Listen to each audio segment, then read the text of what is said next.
unbelievable what they hit, 9 or 10 threes in the first half and none in the second. Points off turnovers were 21-2 in the first half. There was not any magical things said at halftime. I thought our players decided that they weren't guarding well enough. We were getting beat on dribble drives and everything else. And our crowd was unbelievable. And when that happens, get on a little run. We said we'd cut it down to single digits at the 16-minute mark. I think we were down to 2 at that time. That was a big difference. Trey didn't play very well the first half and starts out with that big 3 the second half and had 1 turnover and I think 5 assists. And first half we had many turnovers and didn't play well. We got a lot of play out of a lot of different guys, and of course Jace had a career night. When he got that block late, it was a hell of a block, and all the guys were sitting behind me, and I turned to Jason and said, "Jason, who?"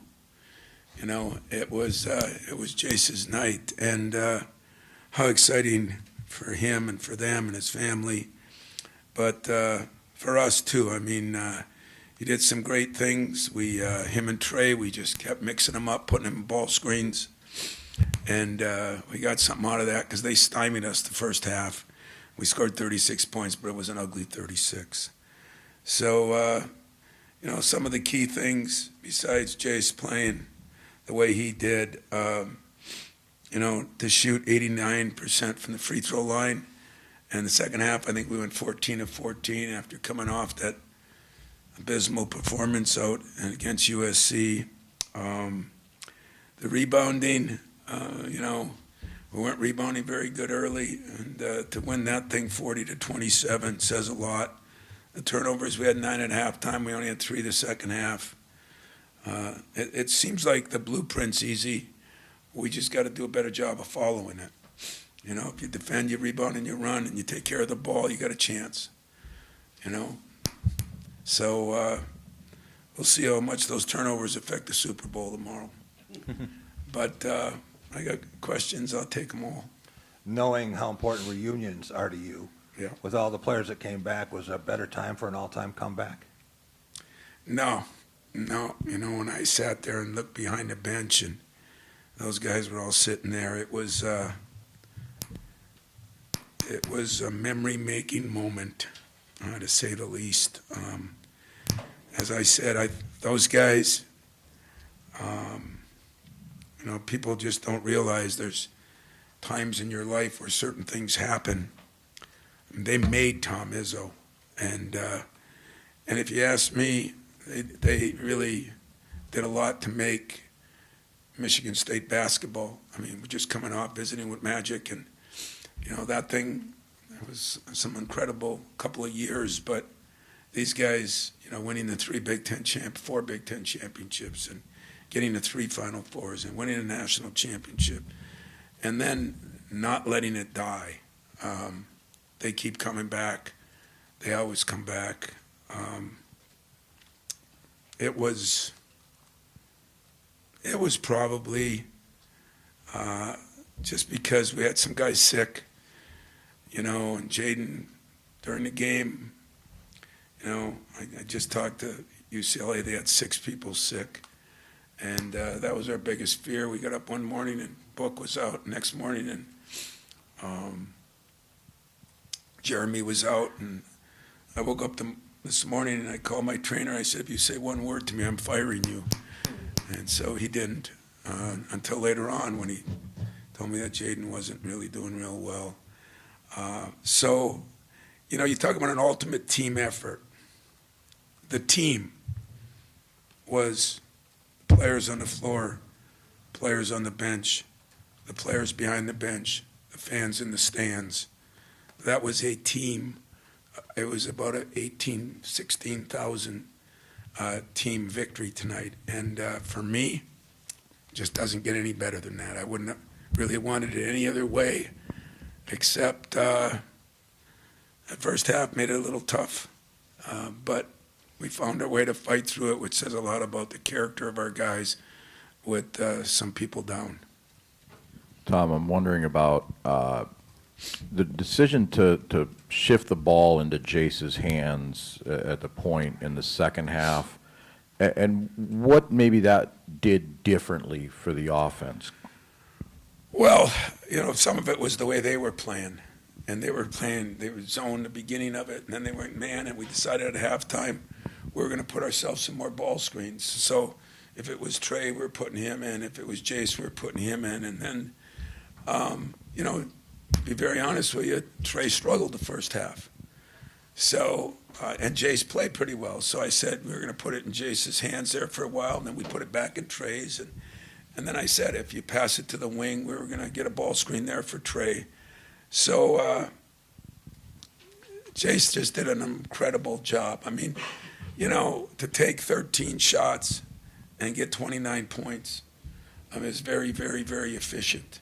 He told me he took one bad shot. I probably would agree with him, but he has a knack making his free throws. And early on, he, to his admission, he was struggling a little bit defensively, and then he just figured it out. The kid is so smart. And he just figured it out that he had to press up a little bit on those ball screens and what he did. So I'm really happy for him. He's fought the fight and he just keeps battling and it's going to help us. It's going to help us because we need more movement in our offense. And it was hard because we had to play two bigs a lot, and then without really knowing if we could go to Jaden and with not enough bodies left, this is the one time that we were kind of hurting in that, and then we got a little bit of foul trouble. So maybe the strength in numbers helped us in the long run. Tom, you had a couple guys sick, as you said. You ended up playing with a shortened bench, not that you wanted to. Is this something that you may lean to, or do you now appreciate the fact that you have a deeper bench and you maybe just kind of roll them in like hockey shifts? Yeah, I don't say roll them in like hockey sticks. I told you that, things will start changing. I still think I'll play a lot of guys, but the minutes might change some, And just as we say all this, there's been such bizarre games. I saw Michigan was just up 16.5, and it was tied with 3 minutes left. The swings that we're all going through. I don't know what the reasons are, but we're going to need all of our people before it's done. I mean, they brought in some people too, UCLA brought in 11 people. Yeah. And, but I think it proved too, and we had some tired hombres at the end of this thing. But, now we turn right around and play Tuesday. So we'll see, but I'm just happy that guys sucked it up, guys did their job, and it wasn't a racehorse game. We didn't get the break. They pressed us. So that, too, leads to, but we didn't wear them down either. And I don't like that either. But there's nothing we could do about it. They did a good job. He did a hell of a job with his team. I mean, they've been on a wicked streak, and they come in here and punched us right in the mouth. I mean, made shot after shot after shot. And we ate it by those stupid turnovers. I mean, here, throw it to Jack, go make a layup, We should have just gave him the points. We wouldn't have had to run up and down. It would have been easier. And that really bothered me, if you want the truth. And Tom, one other question. Would you consider this a program win with the crowd, with the reunion here? Mateen, you didn't get to hear it, but Mateen talking about how special it was to play here. Would you consider this a program win for this team? Mateen was in the locker room after the whole team was, and I told them that I asked them, because some of them have been here from the start, and they've been here all during it, because they all come. I mean, I don't know. You tell me that those of you that followed us, it was one of the great comebacks. It was one of the great wins. The crowd was electric. If it's not one of the best wins at home, it's a top fiver. And what he told the team after in the locker room is, you'll have memories of this that will last a whole lifetime. You won't remember every game, but you'll never forget this game. And I think he was right. And I can't tell you how much I appreciated our fans. Some of you asked me a great question the other day, like our fans were bailing on us because we lost 2 games, right? Well, I didn't see them. I didn't see anybody bailing. I didn't see a coach bail. I didn't see a player bail. I definitely didn't see the fans bail. And that's why this place has been special. It'll remain special till I'm done, and then hopefully it'll move on to remain special till the next guy's done. That's what great programs do. Tom, staying with that, your thoughts on how close you are and where you are with Robert Montgomery Knight's record, and talking about the fans, this idea of does Jason's performance make you have to discuss permanent starting positions and changes like that? God, Lindsay, you're getting to be one of the, you asked me the one about the internet and the stupid gamblers that lose. Now you're hitting me with a quarterback question. So, yeah, you get to see me too much, more than any other coach. But no, there's no quarterback controversy. You know, there's things we might do differently, and but there's no quarterback controversy. You know what it is? It is what it's supposed to be. You play good, you play more. You play real good, you start. You don't play as good, you work your way back in. It's the American way, except America has gotten soft. But that is the American way. That's the way it works. And so I apologize to nobody for that. What was the second question? A record and how you're doing. A record? Of all the things I woke up to this morning, no humility, no anything. That wasn't even on the radar. It really wasn't. And I'll tell you why it wasn't. Number one, I said it before, I've got an extra year than Bob does. I'm dumb enough to stay around. He left early. Number two, played more games than Bob did. Number three, records are made to be broken, you know. Memory-making moments will never be broken. Records will be broken.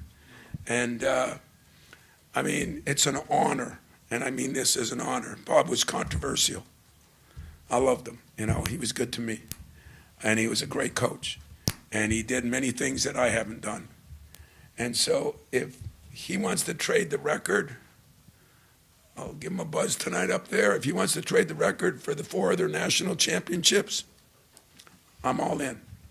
Because it's about winning championships, not records. What I am proud of the record in 2 ways. I'm proud of it because I get to be talked about with a guy that I really thought highly of as a coach.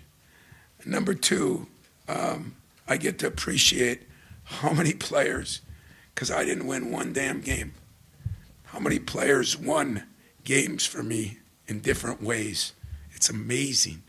It's amazing. And, you know, the championship team was back, but there's a couple hundred other former players back. I mean, I'm going upstairs. I'm going to have a hell of a time. I'm taking George Perlis out of what he taught me, the 24-hour rule. Mine's 18. I got from now to about 8:30 in the morning, and then it's back to Indiana. But there'll be no Indiana, no controversy about quarterbacks. There'll be no anything else.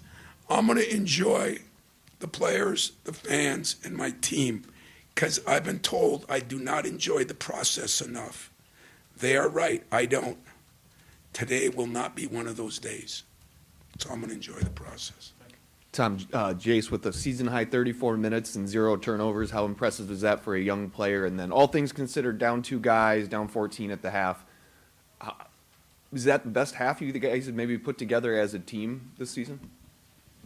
Yeah, I'd probably say it is. You know, because Jaden, I mean, I don't want to say this, but Jaden had to reach down. You know, the second half, you know, we put him on, what's his name, who was killing us the first half.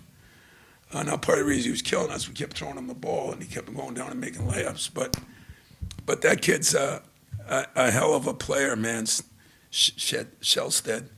And Jaden guarded him.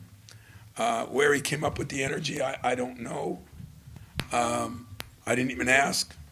Didn't even want to ask. Didn't care. But I'd say that was the best half of basketball this building has seen in many, many, many, many, many years. And some of you guys have been here as long as me or longer. You might agree or disagree, but There's not many times that you have a run like that, the defense like that, the rebounding like that, a performance by an individual like Jace gave us, and a fan base that was out of their frickin' minds. So that's a hell of a combination, you know. I heard Mick from UCLA say if we turn the ball over 3 times a game, like we did against Michigan State, we can win the national championship. I say if we could play in front of this fan base with the energy we had the second half, we can win a lot of games. The other is yet to be seen. Tom, you're right. At halftime, Mateen talked about the 2000 team facing adversity, and that's kind of what helped them coalesce and win that championship. As far as this win goes and this current team, where did you see maybe some of that grit, character, mental toughness change? You know, it's funny because, you know, Mateen's year, and that was a funny year because he was hurt. Remember, we lost to Wright State. I mean, we had a lot of things that happened that year, but we lost, you know, we had dogfights with Penn State when they weren't as good. We had some, you know, we've blown more teams away this year than we did that year, by far. And, but he's right, you know, you find out about the character of the individuals. You kind of find out about your fans, you know. Second half, they got into that thing pretty quickly. And just coming off, Hail Mary 3 at the buzzer. And, boy, I tell you, if those people are on the internet, it ain't the 15,000 that were here. And if it was, so be it. You know, I appreciate our fan base. And if they were mad about California, they were just like the head coach.